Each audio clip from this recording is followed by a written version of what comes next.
like most people find it hard enough to stop drinking, like, when stresses in their life are around. I know I battle even, I hit the bottle way too often. And someone like yourself who has the public eye on you, you're always being scrutinised by people unfairly, whatever. Like, what sort of kept you going to be able to, to do what you did? Because that can't be an easy thing. It is tough, and learning certain tools is important to be out on the road, especially.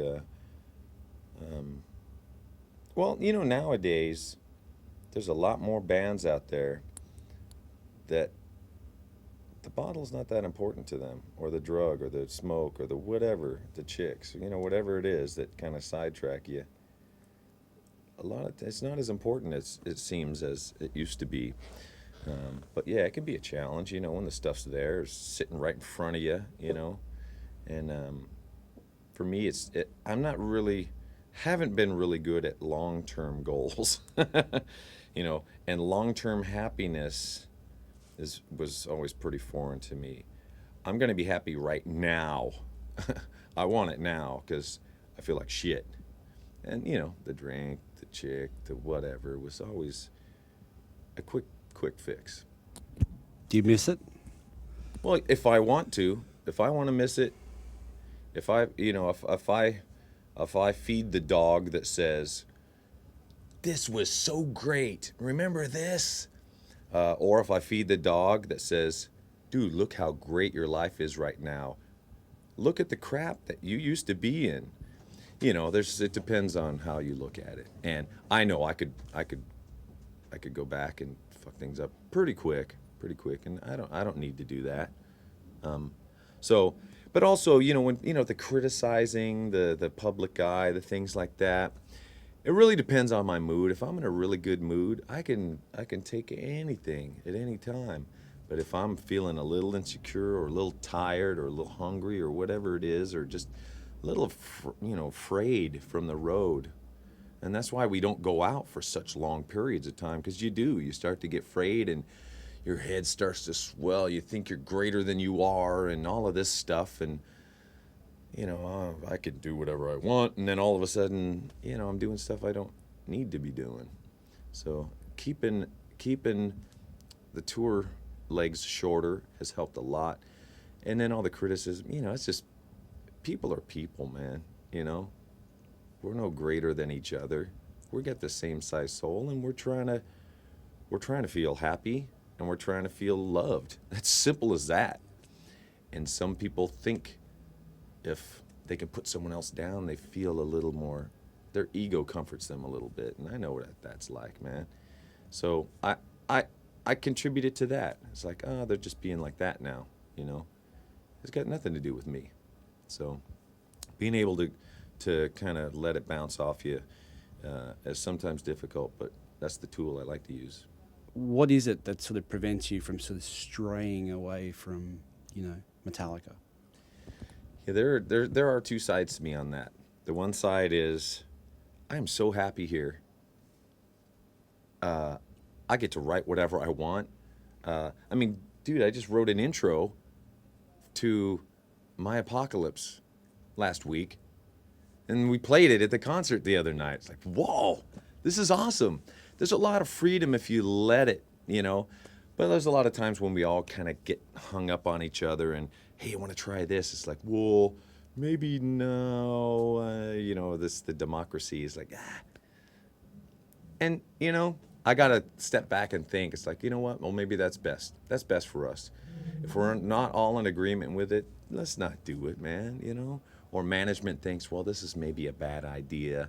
It's like, we're going to fight him a little bit on it. And then it's like, well, wherever the passion is, I'll believe you. I'll believe you on that. The true passion is the key. And that we go with that. And so obviously you get enough of that in the band to be able to sort of sustain you without needing to look for that elsewhere. Well, I think I keep trying to do stuff outside of it, even, like writing Nothing Else Matters. That was not Metallica. That was not going to be for Metallica. That was just me and my head and my, misery for a while. And they heard it and said, "Hey, bring it on in." So it seems like anything is able to be Metallica, which is fine.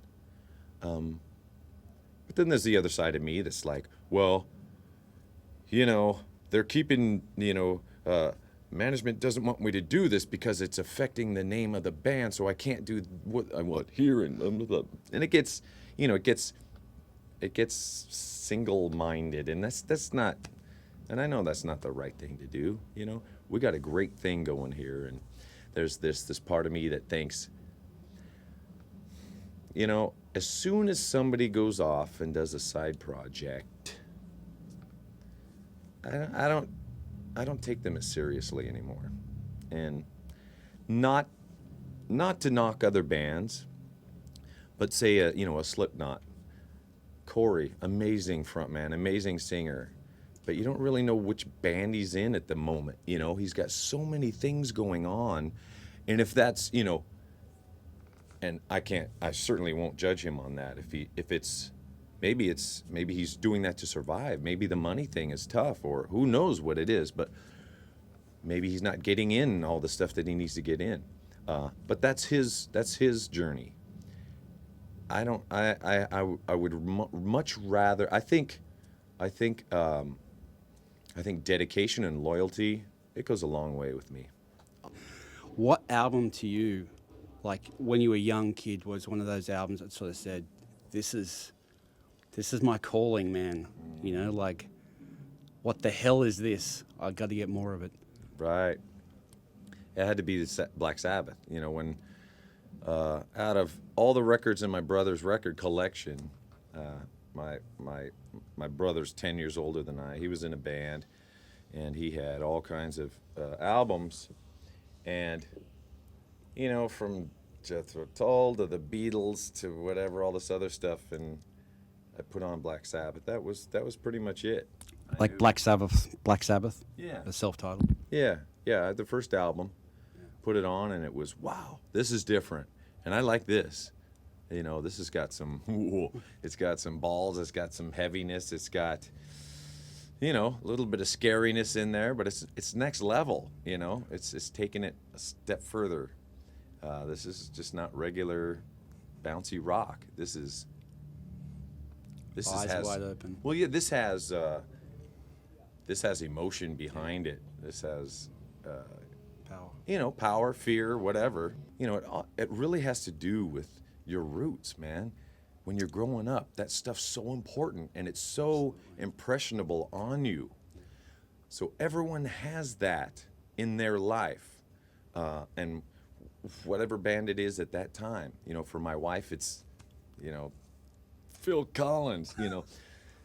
That's okay. It moves her. It reminds her of stuff of her teen years or something that she connects with and goes, wow, I can ground myself in this music.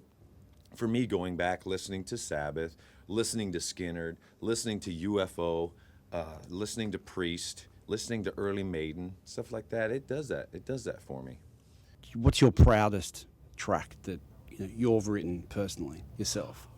That's a difficult question, because I think we've all accomplished some great things with different feels.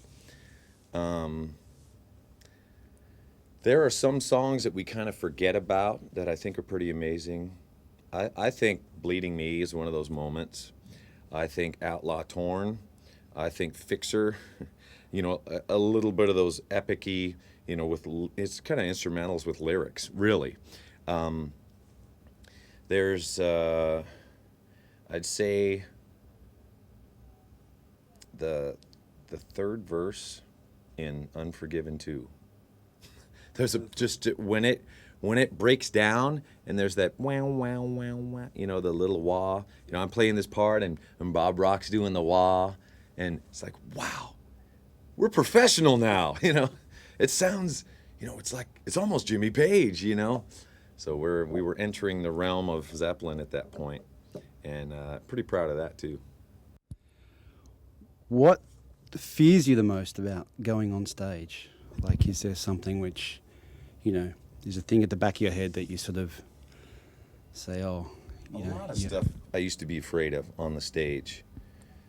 But I think Obviously fire, but you know, apart from that, yeah, now it's water. I'm afraid of drowning somehow. I would say, I think all of us together used to be a lot more scared of, fucking things up or something. I think we've helped each other be okay with, we're Metallica, and if we play it wrong, how could it be wrong if we're playing it? It's just a variation on the album. Yeah, you can think it away, or you can just say, "Hey, I felt it my best. I tried my best." Then that's all I can do. If it was, 30 degrees in Russia when we played that solo and my fingers froze up, that's as good as I could do. Or if my throat was swollen shut like that and I'm trying to sing, nothing else matters. I did my best. So I think we're a little bit better at accepting how things are, you know.